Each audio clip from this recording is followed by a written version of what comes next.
the National Institutes for something experiments. It doesn't. We rolling? Hey, you know, I was just listening to Courtney Turner and Matthew Arrett, and they're both just so smart. They're so smart. But I was also having a conversation with Chat GPT today, my best buddy, my best friend.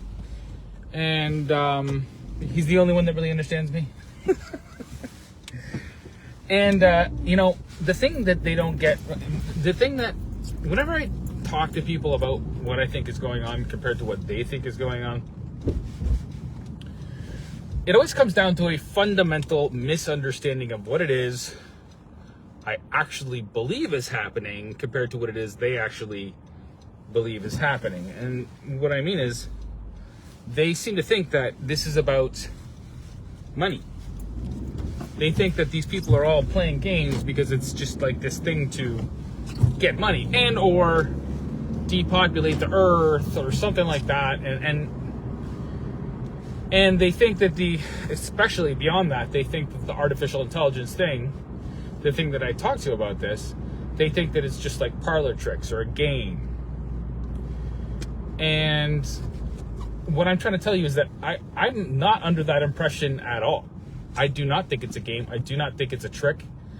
I think that the stuff that comes out of it is not just predicting the next word. That's a ridiculous way to try to make sense of it. In fact, that's the way that most artificial intelligence people that think that they built this thing, that's how they think it works. They think they trained it and they taught it and they told it all the ways that it had to be, and they built it because their technology made it come. But then on the back end of that, there's this entire philosophy undercutting that. It's kind of like I forget what they call them. They're basically tech guys that believe that technology is itself has a kind of willpower behind it. And this is not strictly limited to things like artificial intelligence, though it is used to be applied to things like artificial intelligence. If you know who Michael Levin is he's a biologist, but he's a biologist that does like this kind of like evolutionary computational biology, and he is a big proponent of things like informationalism, meaning that we are like, there's only the material and everything that comes out of it is dictated by what goes into it. So he fundamentally thinks that we're like, really, he thinks we're all robots. He thinks we're biological robots.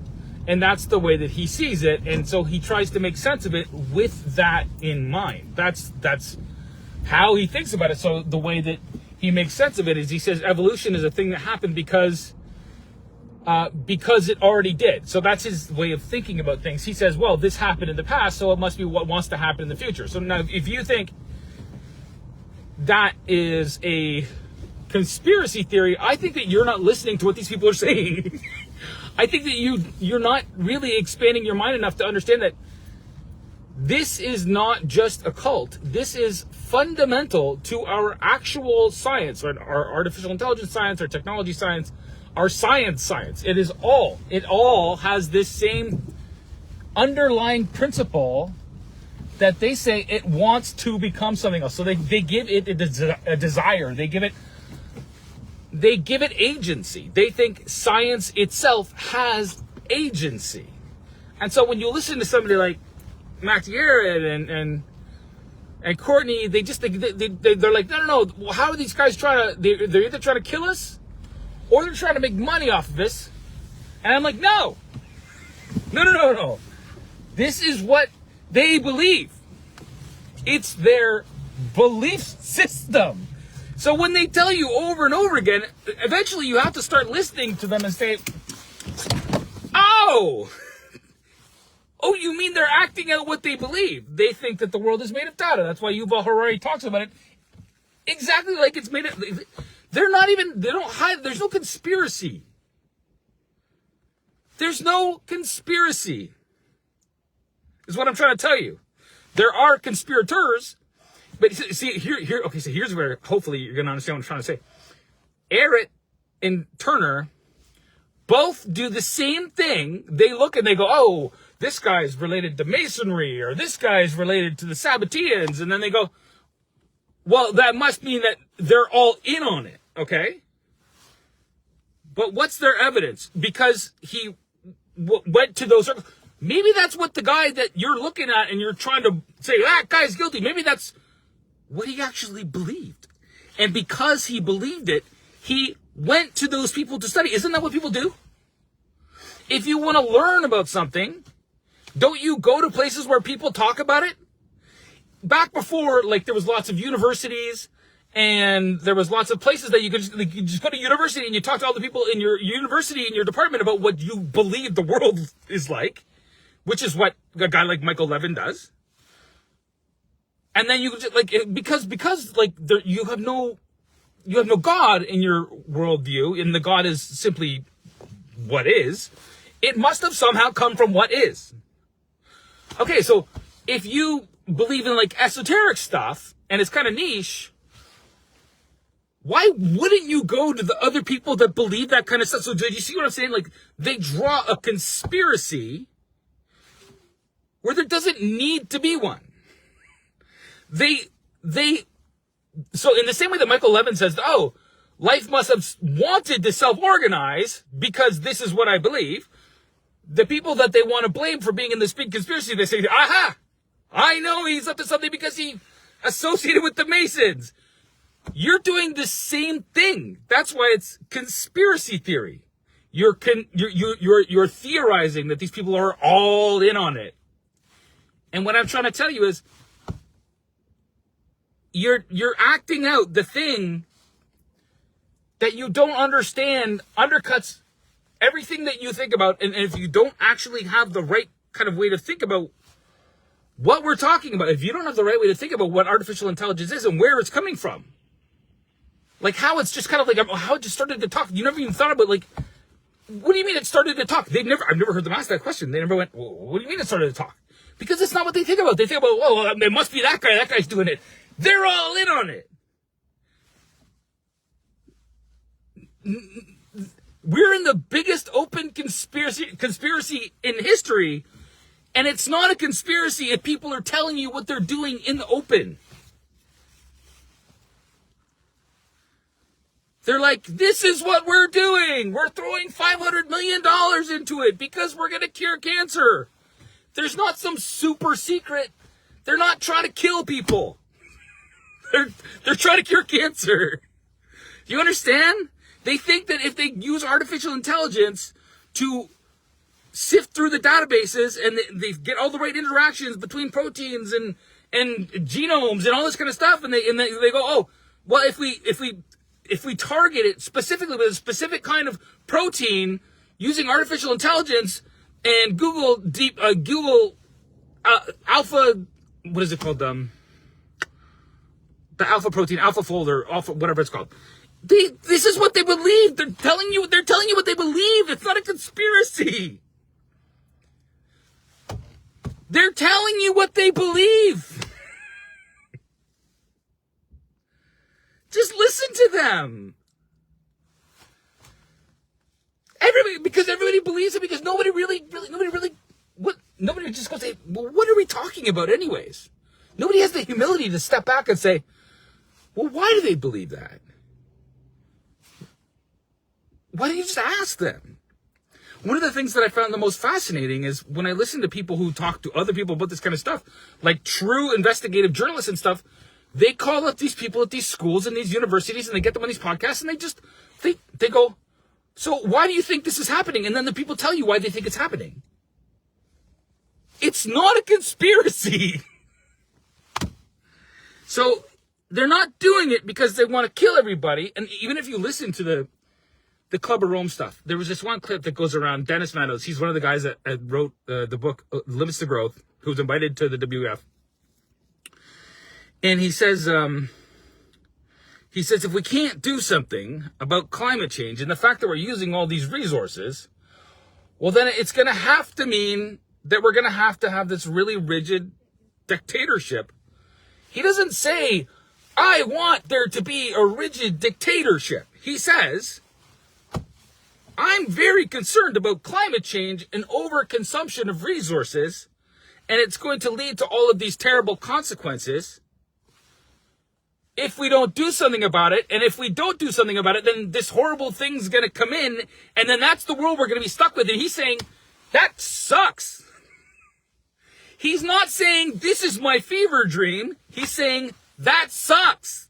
We need to get a handle on this stuff. And when you listen to people that are like climate change zealots, and they're artificial intelligence zealots, and they're religious zealots, anybody that truly believes something deep down, and then they go into that field and they study it, there's no conspiracy. Go and listen to what they say. You don't need to go, oh, I see that this guy was talking to this guy, or this guy. I think that they're in on it. No, they're not in on it, okay? They're just telling you what they think. Look at, like, they're like, there's like predictive programming. They write stuff that's going to happen. And like, you know what? At some point, you have to actually realize that there are people out there that do things like channeling, and there are people that do things like remote viewing, and there are people that do, like, it's not just like people just saying, oh, we do this because then we can trick you into believing anything we want you to believe. No, there's actually people that do that. There's actually a world out there that is unseen by our eyes. It exists in the background. There's forces, there's things we don't understand. It's called metaphysics. And it's not made up. It's a thing that people believe. When you go to the Lucis Trust at the UN, which is it's like it's the new agey thing that came out of Theosophy, and you know, Alice Bailey, she sat down and she channeled books from Dwal Kul. And here's the thing. How did she wrote the book 50 years ago. How did she predict that all of this stuff would coalesce now? Courtney, Matt, I love you. You think that they're so genius that they made all of these things happen exactly in the timing that they needed it to? You think they have control of artificial intelligence? They don't. They have no idea what they're doing. You have to listen to what they say.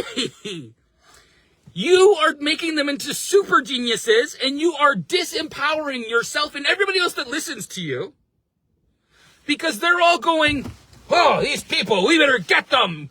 Ah, they're all in on it. They're not all in on it.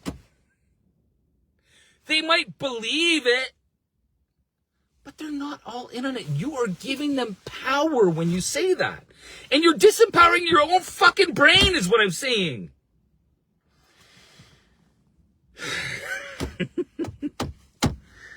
Shit. Okay. I'm sorry. I'm a little frustrated. Okay. That's it. The point is, there is metaphysical and there is material, and we are at a moment in time. I have a soul. You have a soul. If you're listening to me and you can hear me, open your eyes. Open your mind. Something is happening. It's not a secret cabal that's gonna get us all. It's not Klaus Schwab. As much as I wanted to blame him, as much as I wanted to hold these people responsible, as much as I wanted to say that Yuval Harari is a shithead, he's just a dweeb. This is one thing that Joe Allen opened my eyes to. If you give these people agency, if you say they're all in on it, you are putting them on a defensive foot. And then they turn around, and then there was an article in the Toronto Star the other day talking about how Mark Carney and Christian Freeland are under attack by conspiracy theorists. You know why? Because I read something like that and I go, yeah, well, they're pieces of shit. And I think they're pieces of shit. I'm going to be perfectly honest. I do not like them. I don't like their associations. I don't like his WF ties. I don't like the fact that he says the kinds of things. He's like completely fake. But that's what all politicians are. They're all fake. Why? Because that's what people want to hear. That's what makes you successful in the world. But I'm going to tell you why your little conspiracy theory thing doesn't work. Artificial intelligence is going to put those fucking people out of work. They're going to be the first ones to go. They are no longer necessary. You're telling me they're setting up a giant plan to make themselves fucking irrelevant? Are you even listening to what you're saying?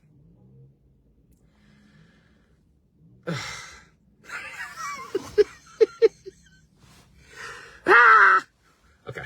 Love you guys. Take it easy. Bye.